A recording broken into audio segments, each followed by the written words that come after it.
నా కోపం మీ అక్క మీదే కానీ నీ మీద కాదు. నాకు నువ్వంటే ద్వేషం లేదు. ఇంకా కాస్తో కూస్తో జాలుంది మీ అక్క వల్ల నువ్వు బలైపోయావు అని. దేవ్యాని ఆంటీ అన్న మాటలకి ఫీల్ అవ్వకు. ఆంటీ కోపం సంగతి నీకు తెలిసిందే కదా. అది ముక్కు మీద కోపం, ఎక్కువ రోజులు ఉండదు. తను నిన్ను కోడలుగా యాక్సెప్ట్ చేసే రోజు త్వరలోనే వస్తుంది. కాకపోతే నువ్వు కూడా కాస్త తగ్గాల్సి ఉంటుంది. ఐ మీన్ ఆంటీ కోపం తగ్గించడానికి నువ్వు ఏదో ఒక త్యాగం చేయాల్సి ఉంటుంది. అంటే మీ పెళ్ళెలాగో ఆంటీ చేతుల మీదుగా జరగలేదు కదా. అట్లీస్ట్ మీ ఫస్ట్ నైట్ అయినా తన ఇష్ట ప్రకారం జరిగితే బాగుంటుంది కదా. అర్థం కాలేదా? ఆంటీ కోపం తగ్గేంత వరకు మీ ఫస్ట్ నైట్ ని పోస్ట్ పోన్ చేసుకుంటే బెటర్. ఆంటీ నిర్ణయం తీసుకునే వరకు మీరు ఆగారంటే తన ఈగో కూడా సాటిస్ఫై అవుతుంది. ఆ తర్వాత తనే మీకు ఫస్ట్ నైట్ అరేంజ్ చేస్తుంది, నిన్ను కూతుర్లా చూసుకుంటుంది. అరవింద్ ఆంటీ మీ అక్క ఎంత మంచిగా ఉంటున్నారు, అలా నువ్వు దేవ్యాని ఆంటీ కూడా ఫ్రెండ్లీ అత్తా కోడళ్ళలా ఉండొచ్చు. ఏ గొడవ ఉండదు. ఏమంటావు Janu?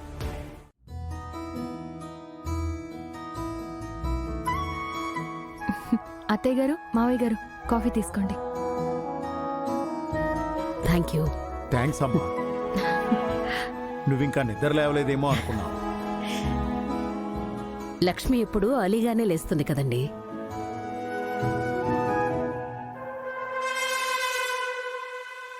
Good morning. Good morning dad.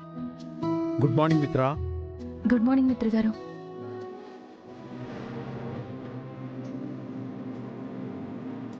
Coffee తీసుకో మిత్రా. చాలా బాగుందిరా, తీసుకో. తీసుకో మిత్రా.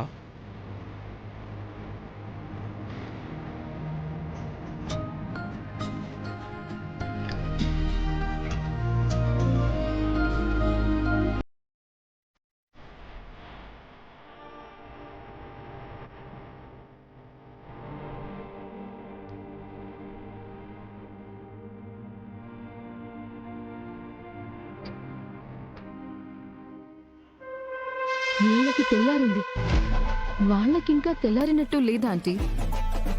ఆ రూమ్ డోర్ తెరుచుకునేంత వరకు నాకు టెన్షన్ తగ్గదు మనీషా. డోంట్ వరీ ఆంటీ, అంతా మనం అనుకున్నట్టుగానే జరుగుతుంది. అందరికీ good morning. Good morning. Good morning. Coffee తీసుకో సంజన. కాఫీ నువ్విస్తున్నావేంటొదినా? మా చిన్నోదిన ఇంకా లేవలేదా? కొత్త కోడలు ఇంకా డ్యూటీలో జాయిన్ అవ్వలేదా?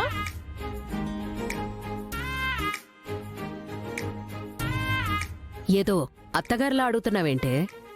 ఆడపడుచుని కదా పెద్దమ్మా, పైగా వాళ్ళ పెళ్లి చేసినా పెళ్లి పెద్దను.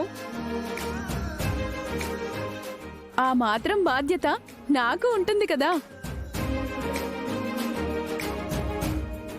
ఆ వంకతో నిన్నటి నుంచి ఆట పట్టిస్తున్నావు కదమ్మా.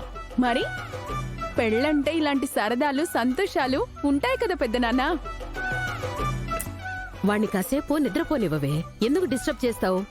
వదిన, ఆ ట్రే ఇవ్వు, నేను వాళ్ళ నిద్ర లేపి బెడ్ కాఫీ ఇచ్చేస్తాను.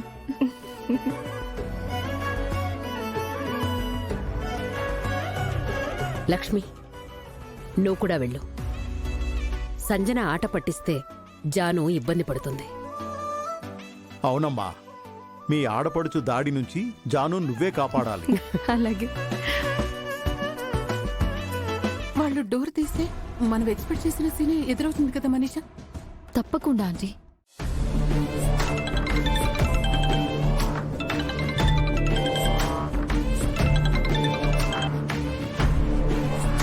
హలో సార్, చెప్పండి. ఎక్కడున్నారు?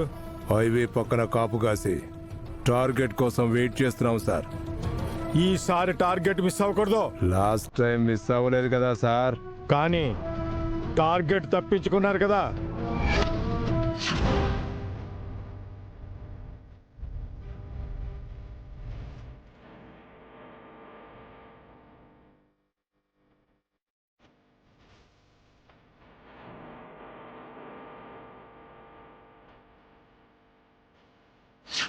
ఈసారి అలా జరగదు సార్. ఈసారి కూడా అలాగే జరిగితే డైరెక్ట్ మేడం గారి ఫీల్డ్లోకి వస్తారు. ముందు మిమ్మల్ని చంపి తర్వాత టార్గెట్ ఫోకస్ చేస్తారు. ఆ అవసరం లేదు సార్, మేమే చూసుకుంటాం. జాగ్రత్తగా డీల్ చేయండి. పని అవగానే ఫోన్ చేయండి. Okay sir. రేయ్,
ఏమైంది?